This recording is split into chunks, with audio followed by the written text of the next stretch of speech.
Brr, it was a cold one last night here. We got to -1, -1 Fahrenheit last night. We're up to 4 degrees now. Ooh, gonna be some cold ones. Got my hat though, and I got my jiggly earrings. Today I'm gonna sing to you an old traditional Welsh song that you all know very well, Deck the Halls, and then I have a Winnie the Pooh story, Christmas story. So let's sing Deck the Halls together, okay? Ready? Deck the halls with boughs of holly, fa la la la la la la la la.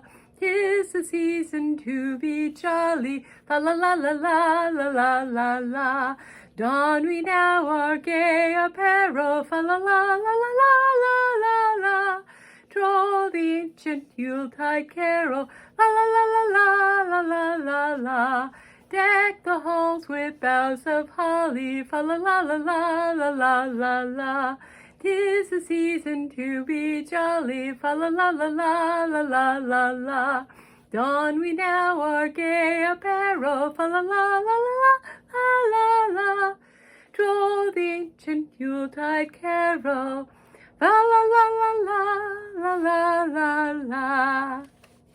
Now our story is Snow Time Like Christmas. Sounds like no time like Christmas, doesn't it? But Mama, moaned the distressed Roo, how can it be Christmas Eve when there's no snow?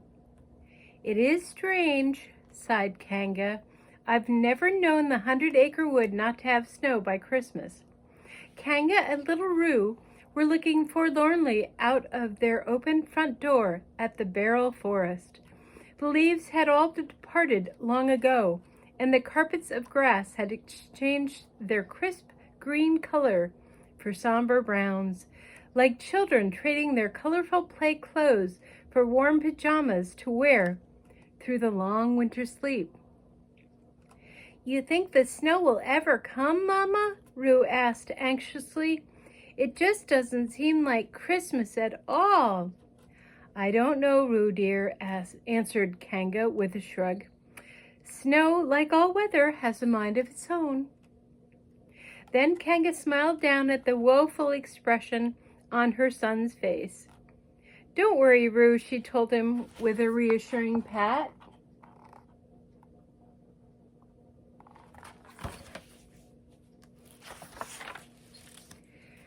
Just because the snow is silly enough to miss Christmas doesn't mean we have to.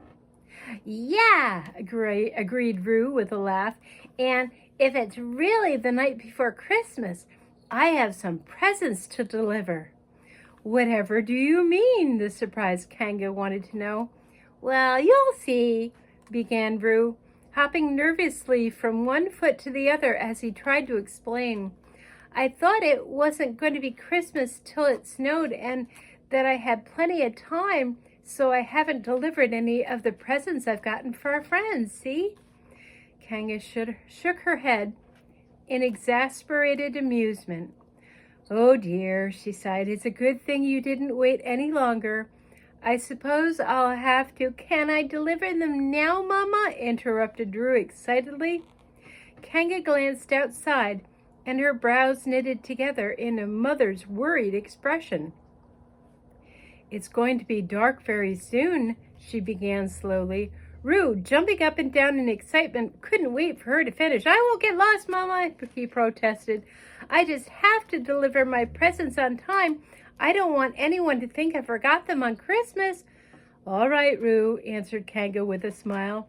Then she held up a warning finger, but promise to stay on the path and come straight home when you're finished. Okay, Mama, piped Roo happily in response. I promise. Just a very few minutes later, Roo was hopping down the path with a sack full of presents for his friends slung over his shoulder. Then, something cold and wet burst on the tip of Roo's small pointed nose. Before his startled gaze drifted another snowflake with, as it is the case of most snowflakes, a great many more right behind it. "Hooray!" squeaked the delighted Roo. "You made it in time for Christmas, and I'm very glad to see you." He grinned and lifted his face to the falling snow.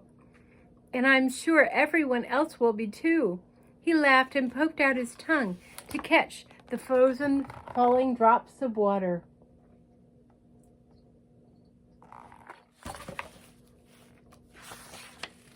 At that very moment, the other inhabitants of the 100-acre wood were indeed delighting in the descension of snow, which grew more and more frenzied, as if all the snowflakes wanted to be on hand for the arrival of Christmas morning.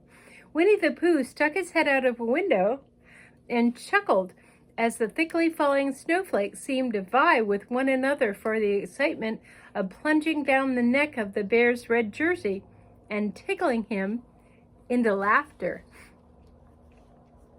From an upper-story window of Rabbit's house, old Long-Ears greeted the faster and faster falling snow with a sniff of satisfaction. It was about time the garden got its annual blanket of white, he thought to himself. The only time it looked prettier was when it was sprouting the greens and reds and yellows and oranges of brightly colored vegetables. Gopher's head emerged cautiously from the mouth of one of his numerous burrows and was instantly covered with a fine dusting of white snow, like frosting on a donut. He whistled, impressed by the amount of snow that was now tumbling from the sky. He smiled. A layer of snow on the ground always made his winter sleep all the cozier. Gopher yawned in relaxed anticipation of the long nap to come. Piglet was fiercely sweeping his walk, but the white curtain of winter was now descending much too quickly. As soon as he'd cleared one section of his front walk, another was buried in snow. With an exasperated sigh, Piglet leaned wearily on his broom and watched the snow gather in sparkling piles of white all over his walkway. "Well," the very small animal told himself with a smile, "at least it's very clean snow. It would be a pity if I had to wash it and pile it up myself." He giggled into his hand at such an idea and continued to observe the snow accumulating of white, beautiful powder. And Tigger, oh boy, here we go. Tigger was no sooner aware of the cascading snowflakes than he was out making snow tiggers in the ice-cold fluff. "'Cause that's what Tigger do best, when it's snowifying," he laughed, and then he added a hoo-hoo-hoo for good measure. Meanwhile, Eeyore watched the swirling, twirling, and wildly somersaulting snowflakes with a rueful smile. "Well," he rumbled to himself, "at least the holes in my roof will have something to let inside the house. That'll make him happy."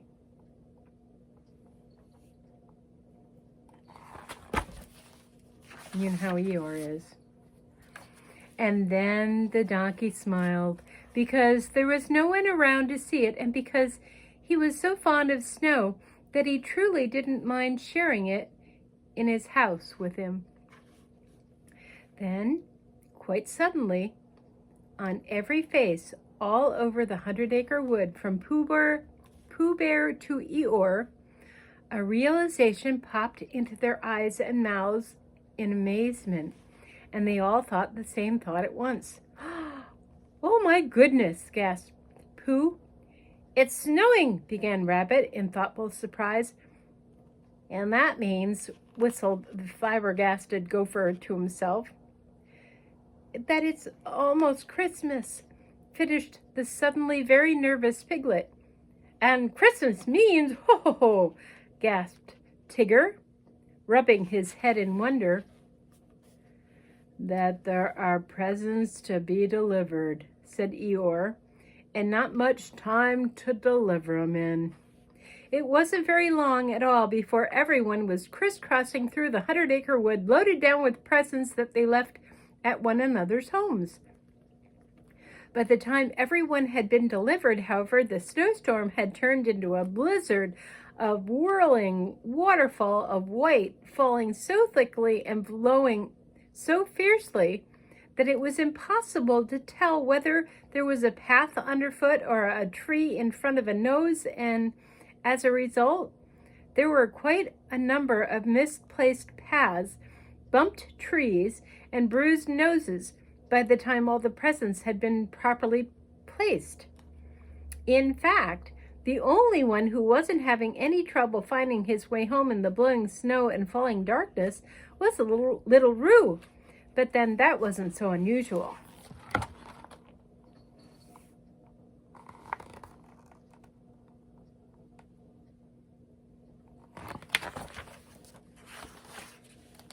Home was where his mama waited for him, and nothing as minor as a howling blizzard can keep a child away from his mother. But as he hopped along, each bounce jarred off the snow that tried to cling to him. Roo came across a strange sight.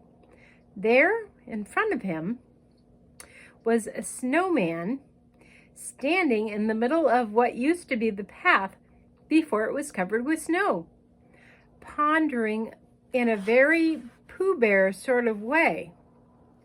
"Hello," said Roo in surprise, shouting to be heard over the roar of the storm. "Why, hello, Roo," answered the snowman back, which surprised Roo even more because he could not recall ever hearing a snowman talk before, let alone call him by name. And he spoke in a voice that sounded very much like Pooh's.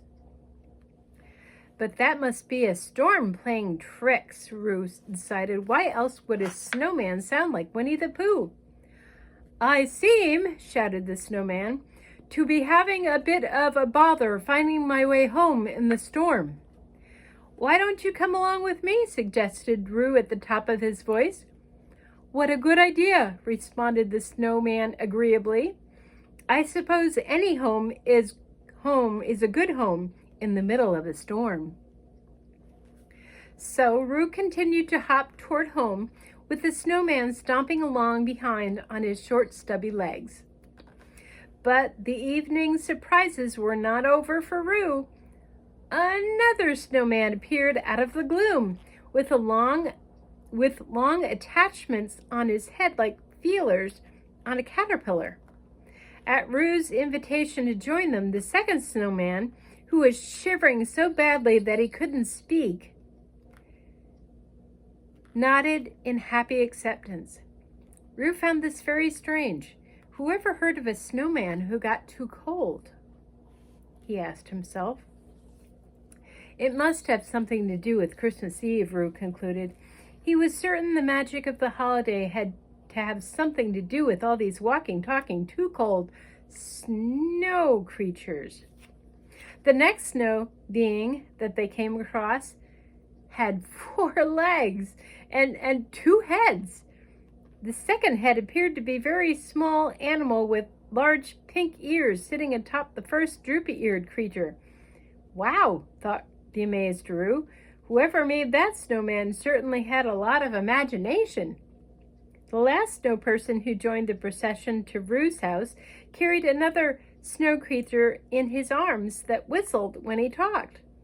The voice sounded familiar.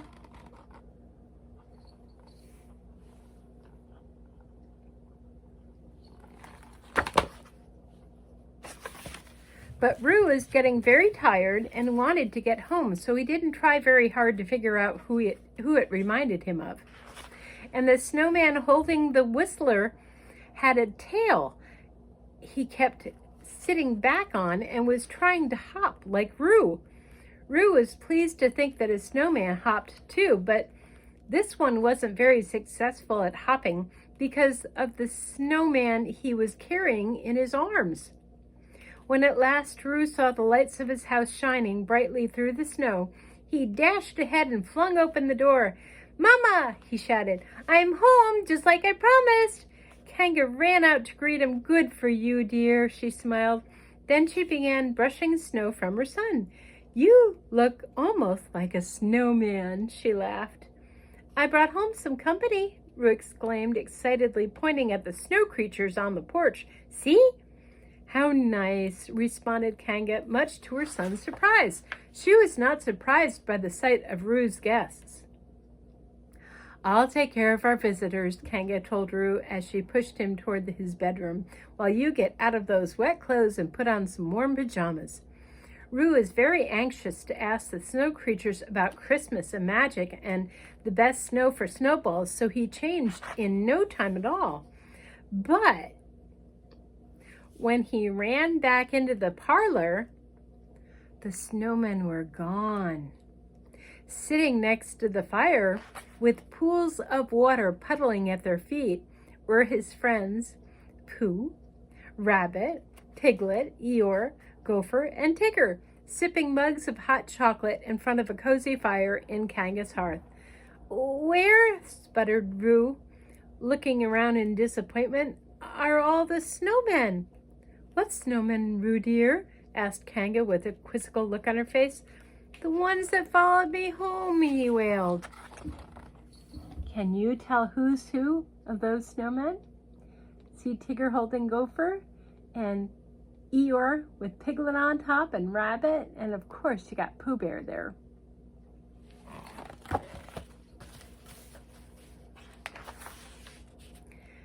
"The magic ones that could walk and talk and shiver because it was Christmas Eve." "Oh," responded Rabbit, exchanging knowing looks with the others. "Those snowmen." It was much too warm in here for them," blurted out Piglet nervously. "Yeah," said Tigger. "They had to go back outside in the coolness." "After all," Gopher whistled, "they had a lot to do and only one night a year to do it in." "They were sorry that they couldn't say goodbye," rumbled Eeyore. "Oh, bother," sighed Pooh sadly. "I'm sorry I missed them too." "Oh, well," said Roo in a very disappointed voice, "at least I got to meet them." "And there's always next year, Roo," sympathized Pooh, putting his arm around Roo's shoulders. "Perhaps I'll get to meet them too." Kanga patted her son's head. "I'm certain they were glad to have met you, Roo dear." "No doubt about that," sniffed Rabbit, "and just in the nick of time." "And they won't forget you, kid," announced Tigger. "They won't?" said Roo, brightening. "Are you sure?" "As sure as my name is T-I-double-G-R." So that night, after the snow had ceased falling and he'd said goodnight to everyone, Roo went to bed and was very happy and dreamed good dreams about his new friends and hoped they had a wonderful Christmas Eve doing whatever it was snowmen did on Christmas Eve. But most of all, he hoped he'd meet them again sometime. And when Roo woke Christmas morning, he not only discovered presents under his tree, but also found a yard full of snowmen out in the front. Around them were the familiar footprints of all his friends, circling, crossing, intersecting. Roo knew that there was no better place to spend Christmas than at his house. And the snowmen, after a magical Christmas Eve, obviously knew it too. And that ever he never saw the walking and talking, shivering snowmen again, he'd never forget them. After all, aren't good memories and magic what Christmas is all about? The friends made snowmen for him. I hope you enjoyed it. I will see you tomorrow. And actually today it's only 3 days. I kind of missed one of the days. But anyway, there's 3 days left till Christmas. So I will see you all tomorrow. Have a good night. Love you. Bye.